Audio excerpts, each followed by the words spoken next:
Sir reach system మీరు అవ్వాలి. అన్నట్టు డ్రైవర్స్ కి సరైనటువంటి శిక్షణ ఉండాలి. Yes, అయితే sir.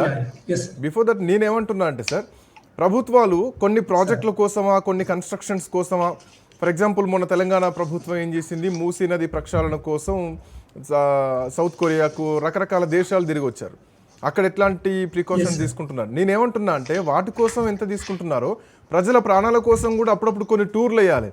అమెరికా లాంటి దేశాల్లో ఫైర్ సేఫ్టీ కోసం బస్సెస్ ఎట్లాంటి జాగ్రత్తలు తీసుకుంటుంది. స్కూల్ బస్సెస్లో చాలా స్ట్రిక్ట్గా ఉంటుంది అమెరికా. ఈవెన్ జపాన్ విషయానికి వస్తే కూడా చాలా స్ట్రిక్ట్గా ఉంటుంది. అసలు ఫ్లేమబుల్ మెటీరియల్ ఉండకూడదు. మిగతా అన్ని దేశాల్లో కూడా ఇట్లాంటి ఫాలో అవుతూ ఉంటారు. ఈవెన్ జపాన్ కానీ లేదంటే అటు జర్మనీ కూడా ఈ ఫైర్ సేఫ్టీ సంబంధించినటువంటి స్టాండర్డ్స్లో చాలా కీలకంగా తీసుకుంటారు. ప్రజల ప్రాణాలు చాలా ఇంపార్టెన్స్ అన్నటువంటి ప్రయారిటీ ఇస్తూ ఉంటారు. ఆ దేశాలకు వెళ్ళి ఇట్లాంటి వాటి మీదే కదా ప్రభుత్వాలు వెళ్ళి ఆలోచన చేయాలి, ప్రభుత్వాలు వెళ్ళి రివ్యూలు తీసుకోవాలి. ఎందుకంటే ప్రజల ప్రాణాల గురించి కదా. బట్ ఇక్కడ ఏం జరుగుతుందంటే ప్రైవేట్ బస్సుకు యాక్సిడెంట్ అయితే చచ్చిపోవాల్సిందే, వేరే ఆప్షన్ లేదు.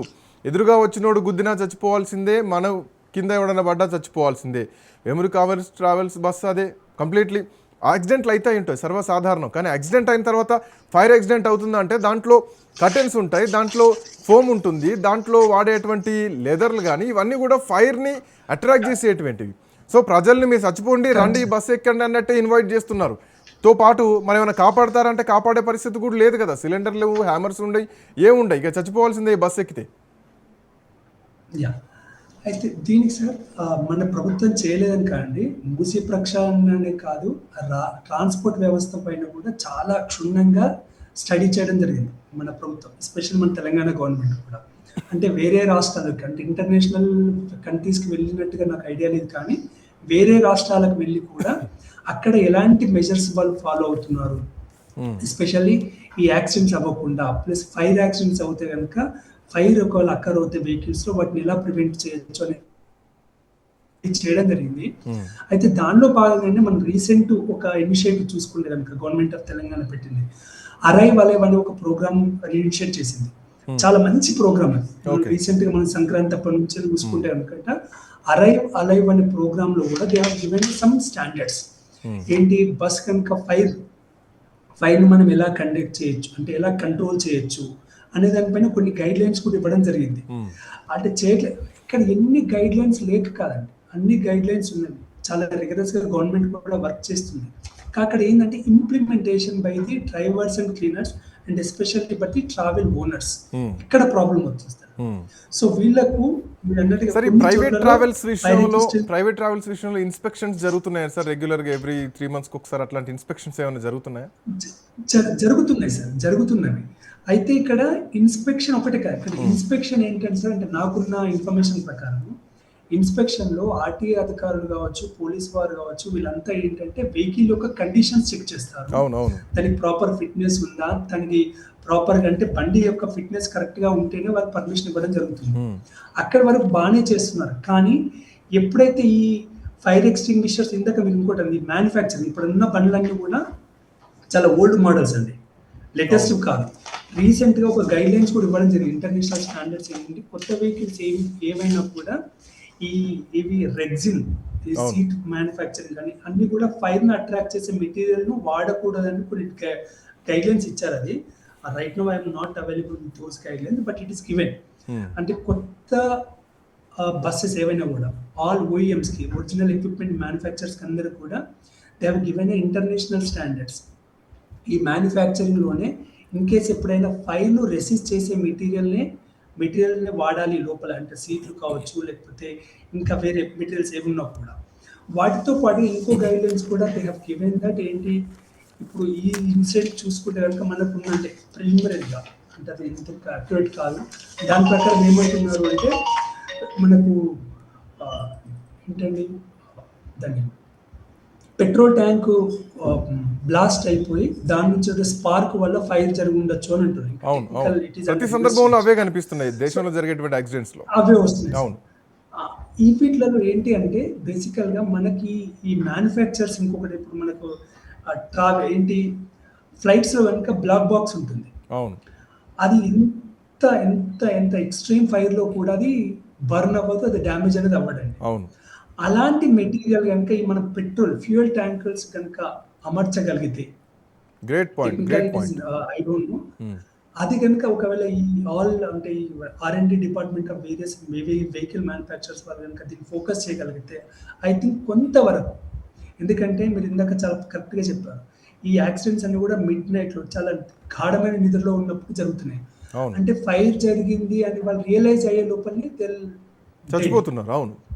సో దీన్ని మనం కొంతవరకు చేయాలంటే మేబీ ఈ మ్యానుఫ్యాక్చరింగ్ ఫ్యూయల్ ట్యాంక్స్కి ఏమైనా అంటే ఎంత స్పీడ్ తో హిట్ జరిగినా కూడా మీరు అన్నట్టు సార్, అది కొంచెం అది బ్లాస్ట్ మీరు అన్నట్టు ఒక బ్లాక్ బాక్స్ మెటీరియల్ ని బస్సుల్లో పెట్టాలా. ప్రాణం ఎక్కడైనా ప్రాణమే, విమానమైన ప్రాణమే, బస్సు అయినా ప్రాణమే. Yes sir.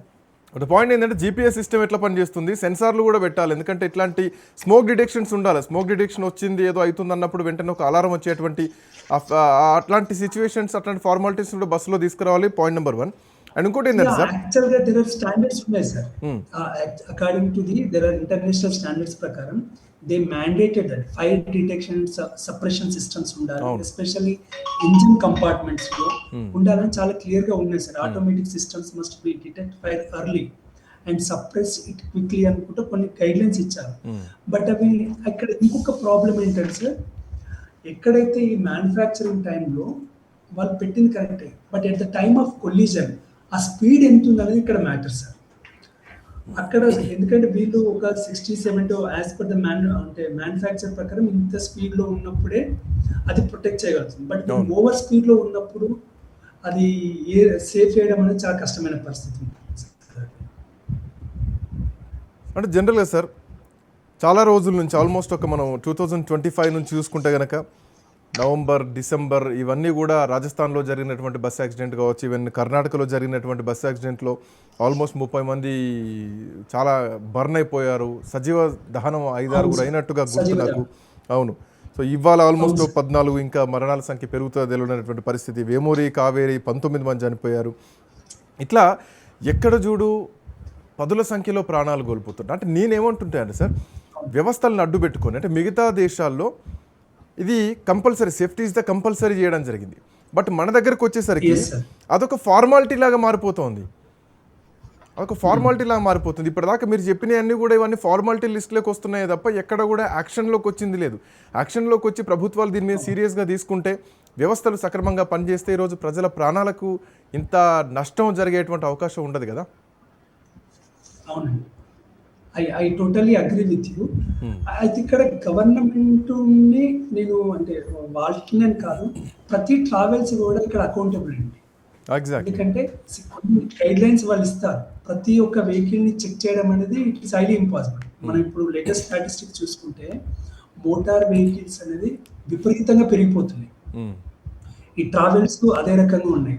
ప్రతి ట్రావెల్ ఏజెన్సీకి ఇట్ ఈస్ మ్యాండేట్. ఇప్పుడు ఒక 3 months కోసారు, 4 months కోసారు ఇన్స్పెక్షన్. ఎలాగైతే వెహికల్స్ ఎవ్రీ ఇయర్ ఇన్స్పెక్షన్ ఎలా చేపిస్తారో అలా కాకుండా ఐ థింక్ ఎవ్రీ అకేషన్స్ ముందు, అంటే ఫెస్టివల్స్ ముందు మంత్లీ 1 or 2 ప్రాపర్గా, ఎస్పెషల్లీ ఫైర్ పైన ట్రైనింగ్ అనేది కంపల్సరీ మ్యాండేట్ చేసి వీళ్ళకి ఒక సర్టిఫికేట్ కూడా పెడితే బాగుంటుందని నా ఉద్దేశం sir. Thank you Mohan garu. Vehicle yes sir. Anyway thank you sir, thanks for joining.